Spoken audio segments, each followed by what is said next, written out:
Voltamos a apresentar o Viva Saúde, um programa para melhorar a sua qualidade de vida. No programa de hoje estamos falando sobre ansiedade com a psicóloga Audalice Cavalieri.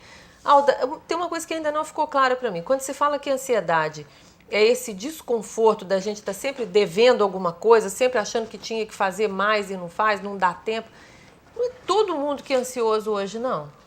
Eu ainda não consegui compreender muito assim, quando que eu, que sou mãe de adolescente, de criança, que tem em casa ou um marido ou um irmão, alguém que seja ansioso demais, quando é que eu digo para ele assim, será que você não está precisando de uma terapia? Vamos procurar um psicólogo?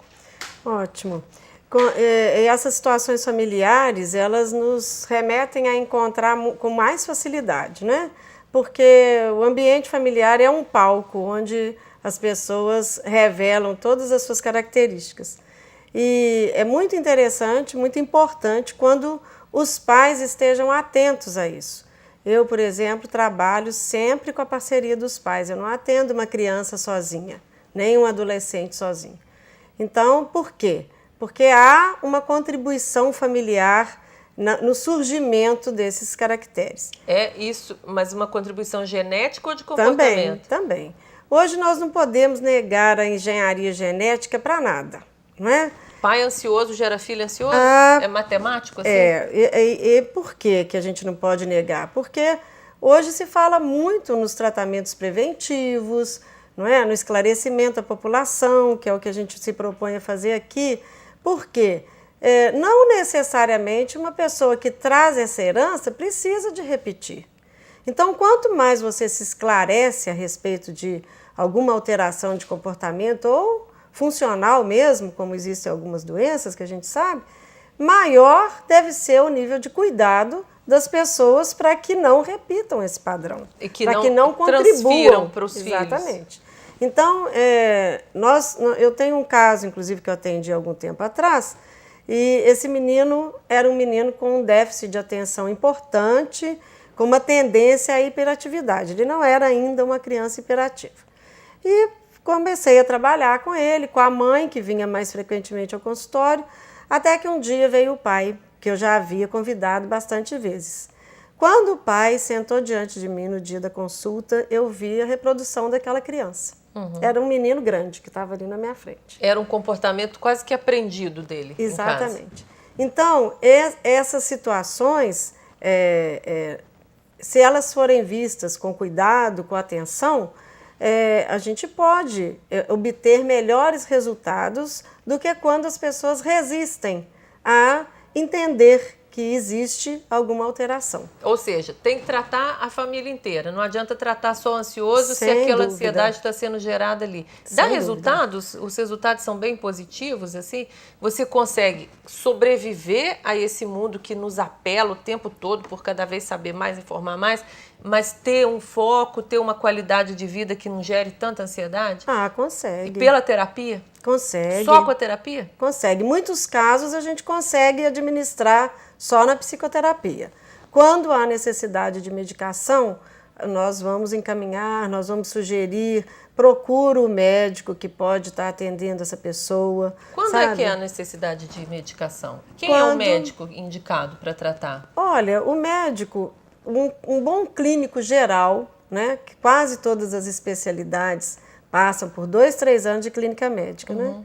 Então, um bom clínico geral, atento, ele pode medicar. Se for o seu médico que te acompanha com mais frequência, seu ginecologista, o pediatra dessa criança, né? E a medicação específica para alguns distúrbios, aí é feita por um neurologista ou por um psiquiatra. Mas é ideal que vá para uma psicoterapia e o psicoterapeuta encaminhe para esse médico, já dizendo assim, olha, seu caso é medicamentoso. Nós vamos precisar de ter um medicamento. Às vezes a pessoa esperou muito para procurar uma ajuda, então ela chega num nível de ansiedade que gera um descontrole maior, sabe? Por exemplo? Altera as relações familiares, as relações interpessoais no trabalho, sabe? A pessoa começa a cobrar muito respostas que ainda não existem, começa a cobrar muito resultados que ainda não estão na hora de acontecer. O ansioso é mal-humorado ou não? Nem sempre, nem sempre. Ele pode ser mais exigente, né? Mas não é uma via de regra encontrar uma pessoa que é ansiosa e que é mal-humorada, não. Uma vez tomando medicamento, tem que tomar o resto da vida? Também não. As pessoas ainda têm muito preconceito contra tomar remédio para essas doenças mentais, não é? Resistem, e ao contrário também. Existem as pessoas que vão primeiro ao médico porque acham que tem que ter um remédio para isso. E o remédio é mágico.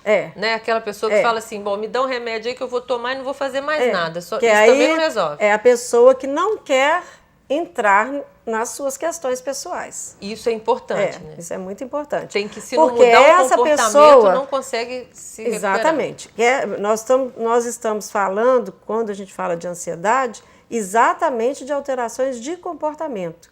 Então, quando essa pessoa resiste a fazer um trabalho que possa gerar mudanças no seu comportamento, nós vamos ter essa pessoa é aquela que tende a achar que tudo ela vai resolver só com remédio. Com remédio, inclusive. Então essa é a pessoa que tende a tomar o remédio a perder de vista. E sem resultado, né? Porque o remédio tem uma hora que ele para de fazer efeito. Ele não é que ele para de fazer efeito. Todo organismo pode se acostumar com aquela droga, não é? O que acontece de um modo geral é ela começar a buscar outro medicamento, sabe? É uma tendência de querer trocar de medicamento, porque aquele não está dando resultado. O que é parte do comportamento ansioso. Mas também não resolve, também porque não resolve. Mesmo com o medicamento, aquele incômodo vai continuar. Teve uma época que o nome do medicamento mais famoso chamava até a pílula da felicidade, né? Isso não existe. Não existe. A pílula da felicidade ela estava mais relacionada com os casos de depressão, né? Os remédios relacionados com a ansiedade são sedativos. Normalmente são os remédios que vão fazer você dormir, que vão descer os seus níveis de energia, vão sedar você um pouquinho. Isso gera problemas na vida também? Essa pessoa que só quer se resolver com remédio, o remédio também tem consequências? Sim, essa tendência de querer resolver só com remédio já é um problema, não é? Porque é uma postura de comodidade, não é? A gente vai encontrar essa postura relacionada com uma tendência de que sempre o que vai resolver a minha dificuldade é o que vem de fora. Desde que eu não preciso de mexer com nada, tá tudo bem. O remédio, o médico, não é? E há pessoas que vêm para o consultório de psicologia com essa expectativa também. Não é? Que bom que eu encontrei o psicólogo que vai resolver o meu problema. Mas não é por aí. O trabalho da psicologia é um trabalho de parcerias com a família, com os pais, com o paciente, seja criança ou jovem adolescente. É um trabalho de parceria, nós vamos fazer juntos uma caminhada. Mas, Alda, e se, por exemplo, uma mãe identifica um filho ansioso e você disse que a terapia tem que ser familiar, ela dá mais resultado, mas o pai não quer ir, ou o contrário? Como é que faz? Assim, ajuda, adianta? Pelo menos que a mãe vá, o filho vá? Ajuda. Sabe o que eu falo, Leia? Vamos trabalhar inicialmente com quem quer. Sabe? Porque se eu for trabalhar com as pessoas que têm dificuldade de vir, a gente não sai do lugar. Então eu oriento assim, olha, você está disponível, você quer vir, você quer participar? Vamos começar. E sabe o que acontece? No decorrer do atendimento, aquelas pessoas mais resistentes, elas passam a vir. Porque elas começam a escutar os diálogos em casa, elas começam a escutar o relato dos filhos. Então elas começam a perceber que essa participação, que ela tem alguma coisa para acrescentar. Eu tenho muitos casos de pais que inicialmente resistiram a vir, que falavam mesmo, não precisa contar comigo não que eu não vou, viu? Quem tem que ser tratado é ele lá, sabe? E que depois foram se aproximando do atendimento, foram entrosando gradativamente com essa proposta e que partilharam sem nenhum problema. Tenho casos assim muito expressivos disso. É muito diferente o comportamento de uma pessoa que passou pelo tratamento e melhorou? Ele continua vivendo nesse mundo cheio de apelos, mas ele tem um comportamento diferente? O que muda? Por exemplo, saber dizer não, ter mais firmeza em relação... Isso é uma cura? É um indício de que as coisas estão melhorando? De um resgate, sim. Não é? Ela começa a disciplinar a vida dela num outro formato, a esquematizar mais o seu dia a dia, para cumprir a sua programação, para cumprir os seus horários, sabe? Para se dar conta de que começou alguma coisa e terminou. A gente tem muito frequentemente esse tipo de retorno do paciente, né? Melhora muito a qualidade de vida. Vai gradativamente percebendo essa mudança. E aí isso incentiva para permanecer no tratamento, né? Identificando novas formas de poder se organizar. Por isso que o tratamento com a participação da família no atendimento infantil faz muita diferença. Porque nós atendemos essa criança uma vez por semana, no máximo 2 vezes por semana. Não existe nenhum ambiente mais influente na vida de uma criança do que o ambiente doméstico. É possível identificar a ansiedade em criança bem pequena? Com certeza. Qual que é o comportamento ansioso? São crianças que vão ficando... Isso está relacionado diretamente com a educação, não é? As crianças vão se permitindo um espaço cada vez maior. E, em decorrência disso, elas vão ficando mais indisciplinadas, mais sem limites, sabe? Às vezes, são crianças que não ficam com os pais o tempo inteiro, não é? Ou que não tem nenhum momento no dia que ficam e estão sempre delegadas a outras pessoas que não fazem parte desse núcleo. Então, essa orientação, quanto mais cedo a gente puder fazer, melhor. Você vai perceber essas crianças assim, que normalmente são as crianças que fazem muita bagunça em casa. São levados, né? São desordeiros, deixam tudo espalhado. Então, esse tipo de rotina vai alimentando um comportamento ansioso. E quanto mais cedo tratar, melhor? É para começar na infância? É para começar na infância. Esse é um compromisso que os pais devem ter, de chegar, de procurar um psicólogo, procurar uma terapia, até para ajudar essa criança a ter uma qualidade de vida melhor, a ser um adulto mais equilibrado. Porque quanto maior os graus de compromissos que essa criança vai assumindo, não é? Quando ela começa na primeira série, o volume é diferente de quando ela está no 8º ano, por exemplo, né? Então, esse volume vai gerando reações cada vez mais expressivas de um comportamento ansioso. Por isso que a gente está convivendo com os déficits de atenção com muita frequência. Mas a ansiedade pode causar depressão?